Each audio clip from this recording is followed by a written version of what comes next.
Page 23. A Short Introduction to the History of Human Stupidity, Walter B. Pitkin, 1932. Prolegomena. Ingress. 1.2. Scourge. Stupidity can easily be proved the supreme social evil. Three factors combine to establish it as such. First and foremost, the number of stupid people is legion. Secondly, most of the power in business, finance, diplomacy and politics is in the hands of more or less stupid individuals. Finally, high abilities are often linked with serious stupidity, and in such a manner that the abilities shine before all the world while the stupid trait lurks in deep shadow and is discerned only by intimates or by prying newspaper reporters. How many stupid people are there? In an absolute sense, the question is either absurd or gratuitous, for the strictest definition of stupidity implies that everybody must be enrolled under the blank banners of the dumb, while any other method of defining the characteristic must be relativistic. So I prefer to dodge a precise answer and say that at least 3 out of every 4 members of our species are, in some respect, stupid enough to deserve dishonorable mention here. That gives you a compact horde of some 1,500,000,000 people, 1,500 millions. To deal with its blunders, negligences, fallacies, superstitions, and other kinds of inferior conduct is as hopeless as to cope with a plague of grasshoppers. Smite them here, and 1,000,000 leap up behind you. Burn the 1,000,000 in oil, and another 10,000,000 darken your skies. Among the 1,500,000,000 stupid people an appalling number rise to bad eminence, especially in politics and small business.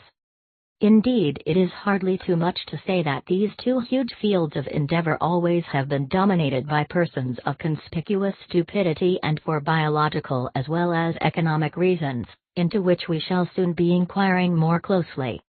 It has not been generally recognized, however, that the world of bankers is perhaps even more thickly populated with dullards, nor that these dullards make most small business men shine like little Leonardos by contrast. Thus our economic destinies are, if not dominated by inferior intelligences and emotional cripples, at least dangerously contaminated.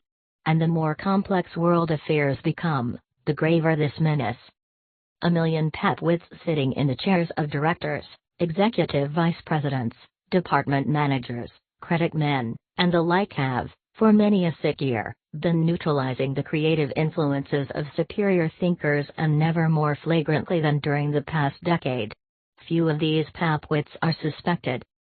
And so we arrive at our third point.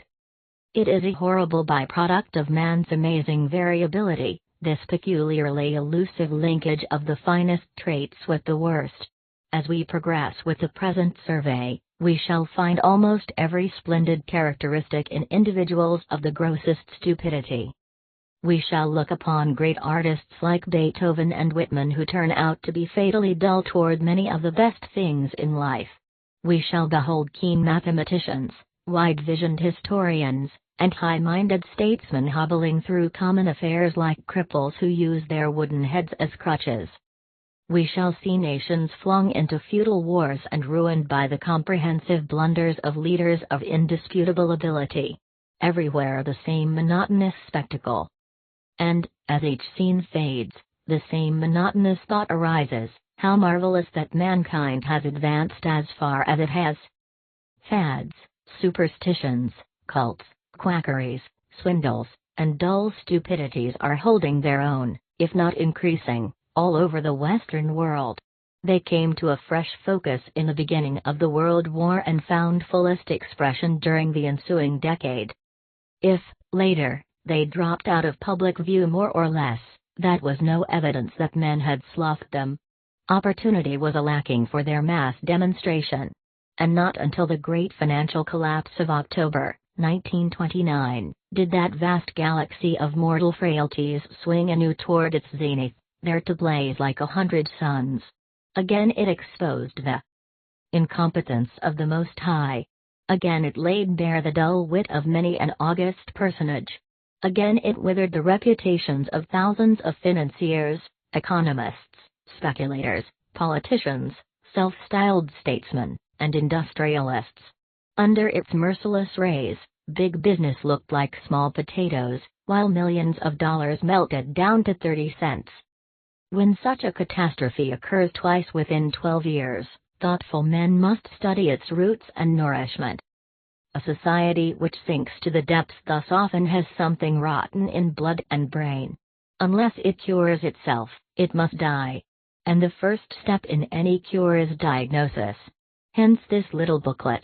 It endeavors to analyze blunders, manias, and befuddlements, with neither praise nor blame.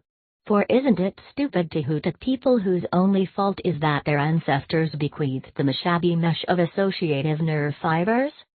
And isn't it a dull pastime to ridicule the follies of other people who do what they do only as a result of miseducation, poverty, oppression and disease? As for praising or defending or apologizing for all such, that is still sillier. The way out of our present stupidity is the path of destruction. Somehow we must stamp out the inferior types. Somehow we must improve the neglected and mistrained.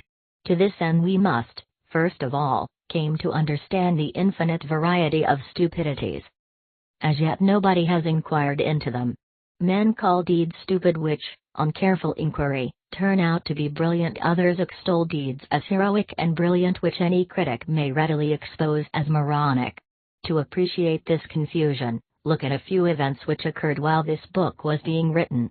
Ask yourself at what point simple stupidity in each passes over into ignorance, or into malice, or into a blunder of reasoning, or into crass egotism, or something else. While I ponder the stupidities of our best American stock, lol, the daughters of the American Revolution pass resolutions opposing all reductions in armaments and calling upon Congress to strengthen both Army and Navy at once. The Congress passes a stiff high tariff which brings down the wrath and opposition of thousands of business organizations at home and abroad, and within a year ruins our foreign trade. Representative Hamilton Fish, Jr., gets money from Congress to investigate communist activities.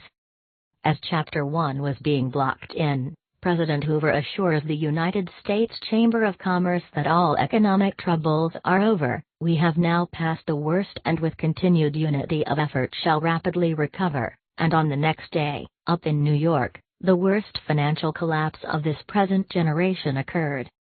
In the midst of wrestling with the stupidity of clerics, we read in the papers about the good Bishop James Cannon being disclosed as a patron of a bucket shop firm. Then along came the Pope of Rome and thundered a pronunciamento against the skirts and underthings of modern woman. Meanwhile Wall Street stock gamblers went right on flocking to the astrologers for market tips. Collier's Weekly opens its columns to articles by Evangeline Adams, who later gets on the air in a big broadcasting station and says that J. Pierpont Morgan, the elder, used to come to her for advice.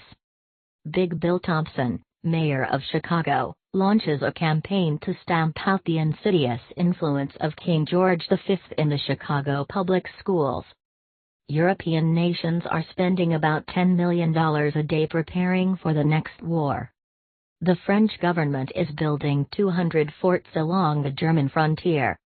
Our own Navy Department is sinking $19 million in another airplane carrier. And some 50 or 60 million Americans pay cash admission to see motion pictures about the Army and Navy which have been doped up by propaganda bureaus and handed out free. Romania has just bought and paid for a railway tunnel supposed to have been dug by a firm of contractors but in reality made by Austrian soldiers during the World War. Henry Ford says that in 1950 the American working man will be drawing $27 a day in wages. The Roman Catholic Diocese of New York forbids Abbé Dimnet to debate with Clarence Darrow on religion.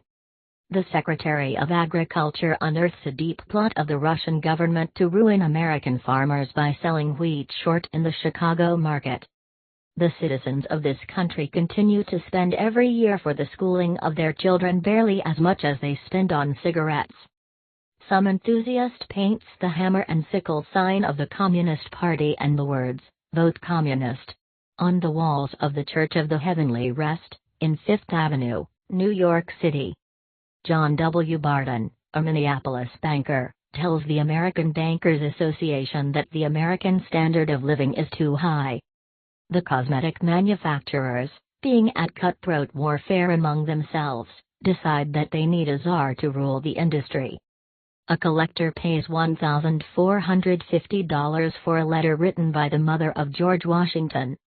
Cardinal Hayes, Romanist prelate, recommends light wines and beer as a means of cheering up idle, impoverished workingmen through the present depression.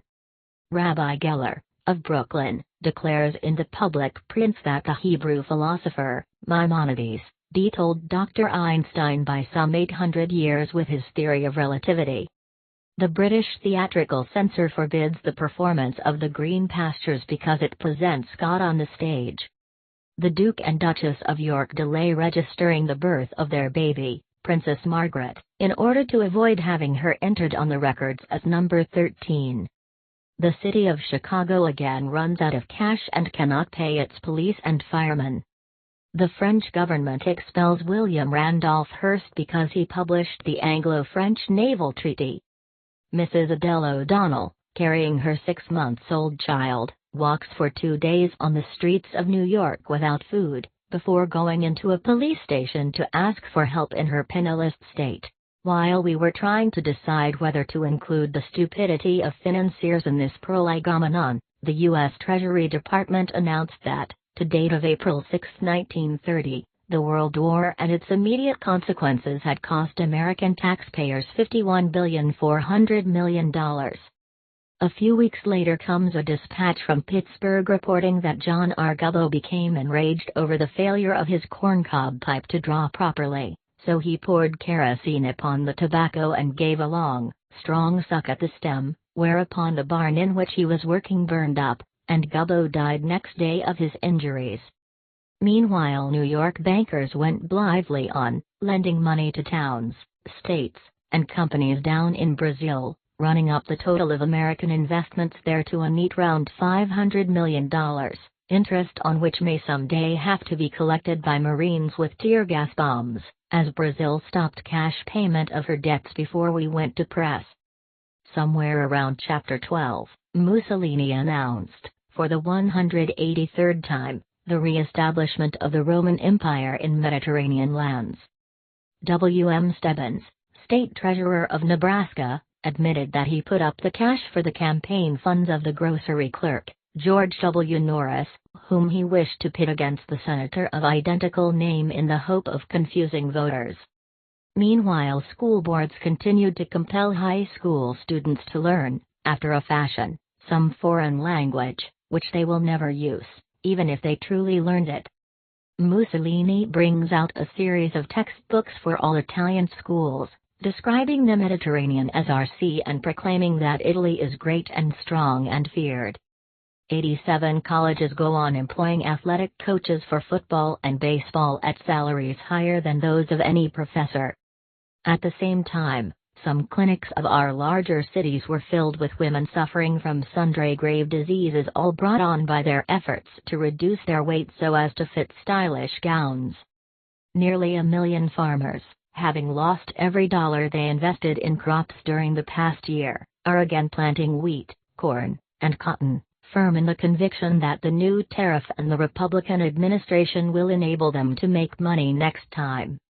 Carol flies from his love nest in Paris to his hornet nest in Romania, there to become king. Hitler begins drawing up the list of German patriots whose heads he will chop off as soon as he comes into power. Dr. Einstein's will be the first to roll into the basket. Raymond Duncan, in toga and sandals and with deep enthusiasm for Gandhi, trudges from New York's Central Public Library, at 5th Avenue and 42nd Street, to the Battery, pail in hand, to ladle up salt water, so he thought, but it was the thin soup of sewage, which he boiled until only the salt, and sewage, was left, all as a token of his esteem for the Hindu tax rebels. Several hundred American newspapers go right on publishing advertisements of palmists and clairvoyants and swamis who guarantee to answer all questions about love, courtship, marriage and business. As we progress toward the stupidity of politicians, The Federal Farm Board suggested to Southern governors that, to bolster up cotton prices, 1/3 of the 15 million bale crop be plowed under. Now, faced by the worst winter yet of our stupid era, we come across Secretary Lamont's pronunciamento of many months ago filed for future reference. The headlines announce, Lamont declares decline has ceased. Here is his statement. It is perfectly clear that business on the whole has ceased the marked decline which was characteristic of a number of earlier months, and there are some distinctly encouraging features. Meanwhile, as most of us Americans pull in our belts, wheat sells at the lowest price in 3 centuries. A friend of mine was offered 1 million acres of Arkansas land at 15 cents an acre on easy terms. 5 banks in Toledo, Ohio, failed within a few weeks of one another, putting 300,000 citizens in tune with the infinite stupidities of our age. Soon afterward, Henry Ford issued his UK's "No Garden, No Job," thereby compelling his workers to fit into his almost perfect machine with almost machine-like dumbness. Many of them comply with the edict, however, for a hard winter is ahead for more than 6 million unemployed as it is. Which, of course, has little to do with the announcement of the Federal Reserve Board that at the close of business on September 2, 1931, the United States lacked but $2 million of having $5 billion in gold, nearly half the world's supply. The president announces that bond defaults amount to something like $1.5 billion.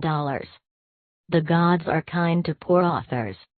In the very week when we were rounding off the final pages of this epitome of morology, the English stopped using gold. News came that the Germans were far worse off financially than the sourest pessimist had previsioned. Fresh rumors of secret war in Eastern Europe came trickling through our Secret Service, and in a few days the Japanese troops swung thousand-wise into Manchuria, bent on conquest, while tens of millions of Chinese were dying of hunger and pestilence, in the wake of the most awful flood of modern times. During the same period, employment agencies in our large cities announced that, for every white-collar job available, 45 applicants showed up. Scores of towns in the Middle West and Southwest saw all their banks close their doors and money disappear from circulation entirely. In the midst of which comedy, Hal Houston, a citizen of Pennsylvania, shot himself to death, leaving behind a letter in which he stated, "Such a government is a disgrace to the world and must sink into oblivion. I am disgusted and ashamed to be any longer one of its loyal, patriotic subjects." We disagree vigorously with Hal Houston. All he says about the stupidities of our countrymen and all other nationals is true. But his inferences are as feeble as his suicide. Being, as was said, incorrigibly optimistic, we admit without shame that the past decade has cheered us on our way more than any other equal span of human history. And why? Mainly because it has brought into dazzling daylight all the deeper weaknesses of human nature which have usually been hidden. Among these weaknesses, the most numerous and the most pestilential are the stupidities of men of action, the rulers, the executives, the administrators, the bureaucrats, and the salesmen. Running these a fairly close second are the stupidities of inaction in men of learning, in scientists, in engineers and in technicians, all of whom, knowing the better, have chosen the worse. For the past 100 years, the colossal expansion of material wealth and comforts has obscured the disabilities of those who have profited the most thereby. Few inventors and scientists whose ingenuity and intellect created that prosperity gain much. See the testimony of Thomas Edison here. The brains of the new era were neither rewarded nor given due public credit. The exploiters elbowed into the spotlight while they reaped 99% of the cash rewards. The ballyhoo of their own press agents soon persuaded them that they were great leaders, mighty thinkers, statesmen, philosophers, yes, even messiahs of the machine age.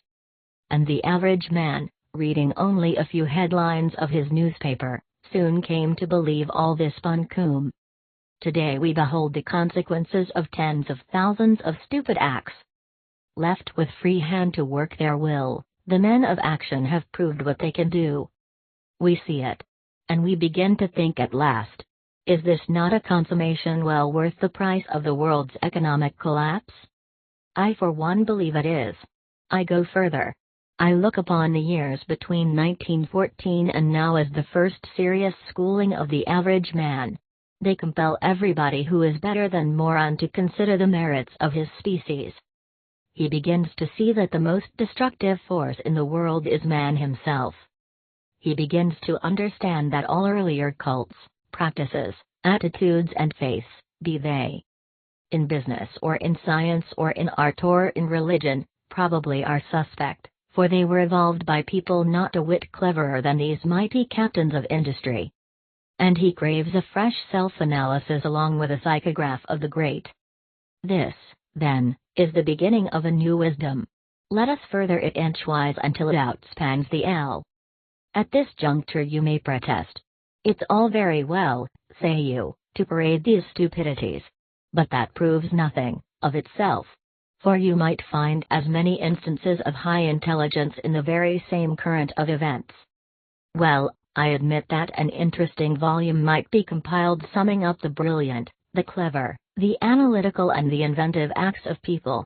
It would be a short introduction to the history of progress. Most of the material here marked for its pages has already been assembled by anthropologists and historians. But would the highly intelligent acts outnumber the stupid? Certainly not. For every enlightened act in human history, there have occurred fully 1,000,000 deeds injurious to the race because of dull prejudice, a single-track mind, laziness, faulty reasoning, forgetfulness, pride, or malice. On what other assumption can we account for the heartbreaking sluggishness of human progress? We know the enormous potency of intelligent acts. The most valuable, of course, lead to deliberately planned discoveries, such as Edison's long search for the filament of the incandescent bulb. Optimists may shout that achievements like this offset 1,000,000 stupidities, but this pleasant belief will not survive scrutiny. We might show, in a manner acceptable to any public accountant, that, for every dollar of benefit resulting from inventions and discoveries, there have been wasted, misused or even utterly destroyed, from $2 to $10, or put it in the deeper ratio of human satisfactions to human detriment. Each good flowing from the intelligence of discoverers and inventors is offset by an evil flowing from some stupidity. Note well that I am not discussing the benefits resulting from accidental discoveries like those of Columbus, or the poor fool who first stumbled on gold in Sutter's Creek, California, or Edward Doheny, who, by sheer accident, was led to his colossal fortune by meeting a wagon with black stuff sticking all over its sides. It is fair to limit our comparisons here strictly to acts which flow from good thinking and from bad. Luck is out of the picture. This simplifies my argument, for all of primitive man's discoveries and inventions were pure accidents, and not in the most trifling degree the outcome of foresight, planning, and clear head work. Little as we know about the event, we can hardly doubt that nobody ever sat down and said to himself, I shall try to discover the nature of fire and some method of producing the thing. Man hit upon fire by pure chance, a blazing tree, touched off by a stroke of lightning, perhaps, or a grass fire started by a spark flashed accidentally from flint striking flint, or a volcano, or some spontaneous combustion in a dried-out peat bog, on a hot day. The control of fire has been the greatest of all contributions to the welfare of our race, which, you must never forget, has dwelt under the chill shadow of polar ice, ever since our present civilizations arose. Had we space here, we might show why luck must have led man to finding and using the wheel, to subjecting the cow, the horse, the pig and the dog to his will, and to many other basic triumphs over nature and the animal kingdom. We could still more confidently demonstrate the staggering accidentalism of most recent advances, particularly in the matter of the spread of the white race over the continents. How, for instance, was America discovered?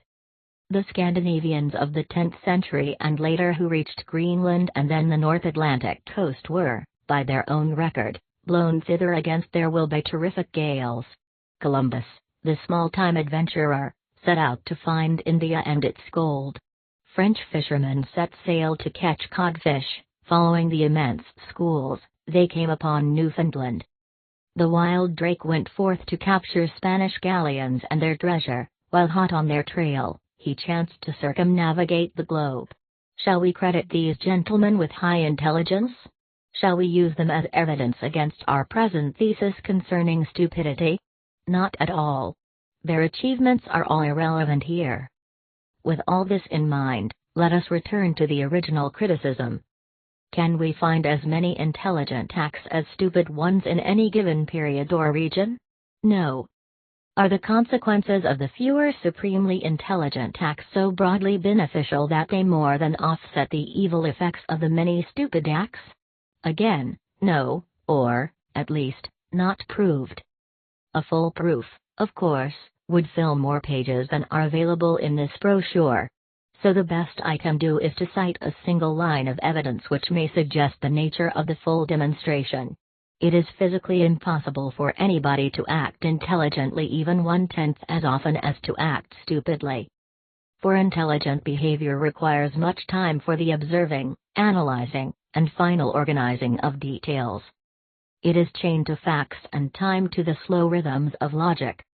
But the stupid act is free from all such grasping. It can leap onward like the hartebeest, touching nothing between the point where it leaves the ground and the point where it returns.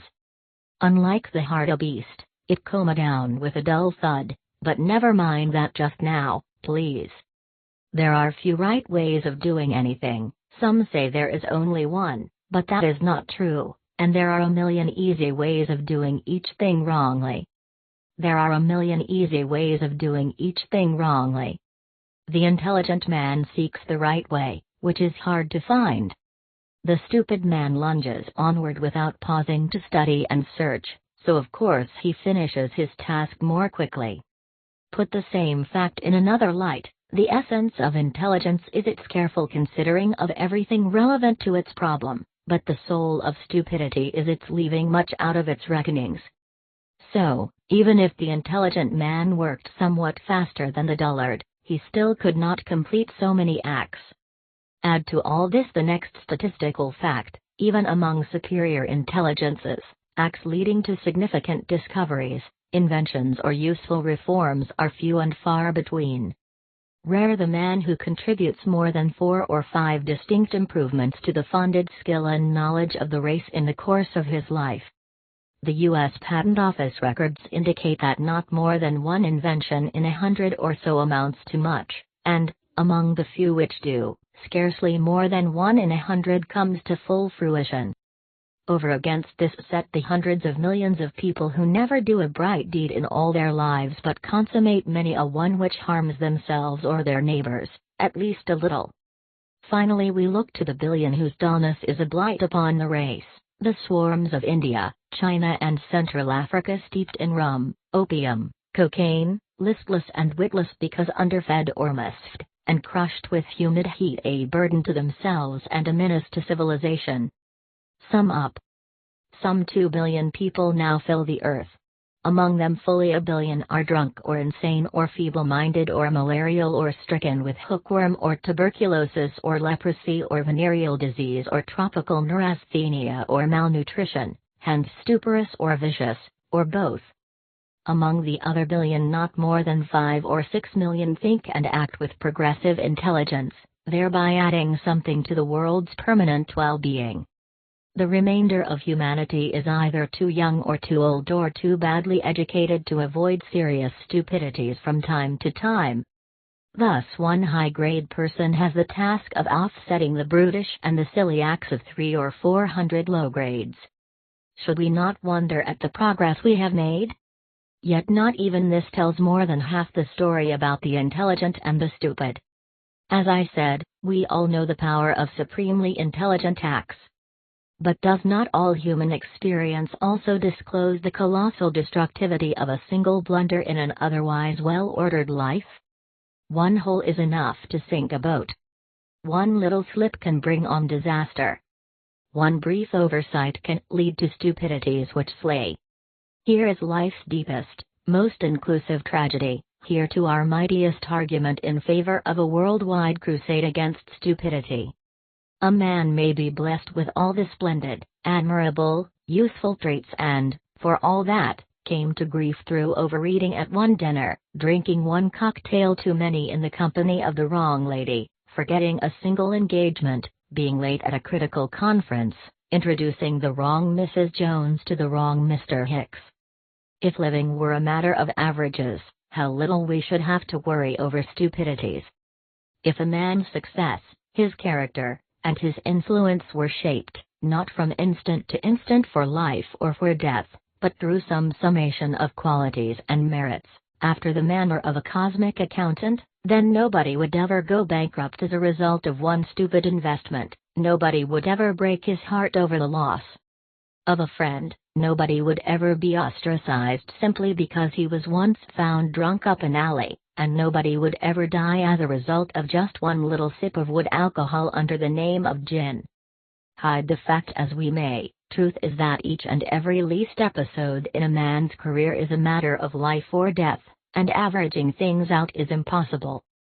So a mere chemical trace of stupidity is enough to undo great deeds and end great empires in the long run. One misstep suffices to pitch the shrewdest and the strongest into the abyss. 20 years of military genius could not save Napoleon after he left Smolensk for Moscow, as winter was coming on. 40 years of sincere hard work and clear ambition could not save Curzon after he went to India and made the blunder of flouting the nationalist spirit there. Half a lifetime of study and striving was wiped out in a twinkling when Woodrow Wilson decided, in a moment of infinite stupidity, to attend the Versailles Peace Conference. The trap springs, the axe falls, the bullet speeds. And the end. Ends are always much briefer than the thing which ends. So, say we, the warfare against stupidity is the battle for life. Sooner or later, perhaps, we all touch the wrong button, edge over an inch too far, tread upon darkness and find it empty space. But why not defer a moment of fatal insensitivity? Why not study all the causes and earmarks of the blunder, with the same cold objectivity shown in studying cholera and insanity? Why not admit, as we start the study, that we are dealing with one of the deadliest poisons? More than half of the human race perishes in infancy and childhood. Among these are found the stupidest, more often than not. Thus we miss a fair chance to appraise the human race. In checking over my notes about youths and maids I knew in my own boyhood, I observed an unusual number of deaths induced by dullness. One of the most promising young pianists of my high school days lost out in his teens simply because he lacked the common sense to obey his father's warning not to drink water out of an abandoned well near the stables on his farm. The well had been boarded up for several years, and a sign had been nailed on the lid declaring the water unfit to drink, but our smart musician, one hot day, pulled off a board, lowered a tin bucket, quaffed therefrom, and the funeral was one of the floweriest in our end of the town. 2 other youths, both well-informed and seemingly brilliant artists in embryo, consorted with mulatto streetwalkers and died of syphilis in short order. Millie, the hired girl across the street from our college rooming house, sought to speed up dinner by pouring a cup of gasoline on the wood fire in her kitchen stove. 4 collegians managed to swathe her in rugs as she arrived on the front lawn, a living torch, and, in a minute, she too had gone to join that great caravan of the simple. And so on, within a narrow circle of contacts during my early years, I find dozens like these. They force upon me the conclusion that, if the eugenists are thwarted in their noble campaign to exterminate the stupidest, nature herself will come to our rescue with all her bludgeons. Take a progressive point of view, and you will argue that 2 mortals out of every 3 who survive childhood lead stupid lives. Soar to the perfectionist's high perch, and you insist that 99% of the race is a compound of dullness, malice, and sensuality. But, no matter how you look at the facts, they always lead to a startling revision of history. And that is our present concern. The inferior personality has always been a major force in shaping societies and culture. He has also been a positive influence, not a mere negation, for, while he lacks high abilities, he is by no means an assemblage of minus signs, but rather a bundle of energies which blow off and do all sorts of things. To class him with the idiot, helpless in his filthy huddle, is a profound error. He passed the hemlock to Socrates and nailed Jesus to the cross. Consider him in only 3 of his many roles, as a worker, then as a voter, and lastly as a worshipper. In the ages before man conquered natural power, the muscle of the stupid and the clumsy and the lazy did the work of the world. They did it unwillingly, slowly, and badly, even as today. Thus they set the snail's pace for the herd as a whole, for, like a subway crowd in rush hour, or like a public school, the backward retard the bright and ambitious, never do the bright and ambitious speed up the sluggards. In so far as prosperity derives from work, then, the race lingered in poverty for thousands of years longer than it would have, if scoured clean of its inferiors. Finally, the whole system of rewards and punishments for labor must have been determined largely by the able man's exasperation toward the incompetent, and, of course, conversely, by the incompetent's need of powerful stimulation in the shape of extra pay or a swift kick. As a voter, the stupid man has scrawled his autobiography large across the tablets of history. Here his incapacity exceeds that of the worker, for in passing on the affairs of state he is confronted with problems far more intricate than those of the carpenter's bench. The larger the state, the more flagrant and disastrous his incompetence. Hence, the Roman Empire crashes, but the African grass hut village continues unshaken by far disasters. Hence the British Empire passes ingloriously from the scene, but England carries on serenely, still the high hope of humanity. Until the advent of radio and long-distance telephones and airplanes, it has been the stupid citizen who has set the bounds of government and the areas of his nation. And in many other ways, some of which will later be sketched, he has made Athens what it was no less than Pericles. He has defeated the high aspirations of America's founders, and he will give a twist to the coming Russia that will startle both Stalin and the D.A.R. As for the inferior worshipper, the whole account of early magic and religion must be revised to allow for the positive forces of stupidity, as these have given shape to superstitions, bred fears out of ignorance, and raised silly hopes in the animal ego. The efforts of anthropologists to present religions as the first stirring of the scientific and moral spirit have overshot the mark. But of this we can say little here, for it is a long story, and dull. Our presuppositions boil down to this: in every age and clime, stupid people have constituted one of the largest groups of inferior humanity, have been engaged in all lines of work, art, civics, and worship, have often dominated affairs under the lead of clever self-seekers, have been catered to by the latter, and thus have indirectly written themselves into laws, codes, ethics, standards of taste, production techniques, and administration. Inertia, laziness, reluctance, fear, clumsiness, and sheer blundering have botched virtually all large, noble movements, and the historian cannot draw a truthful panorama of man's million years unless he exhibits that darker side. It has been the fashion, of late, to tickle the reader with pleasant books reciting the wonders of man's progress. These make man out to be a little lower than the angels, just as the old theology would maintain. They are in harmony with the period of boom, hurrah, supersalesman, and installment buying. They have been bought in large numbers by cloak and suit salesmen, and carefully studied as far as page 6. But their vogue has passed. The world is back to hard pan. Since 1929 even some cloak and suit salesmen have learned that stupid folk still rule the world. Stupid presidents write messages to stupid parliaments. Stupid bankers lend millions to stupid investors. Stupid newspaper editors hide painful facts.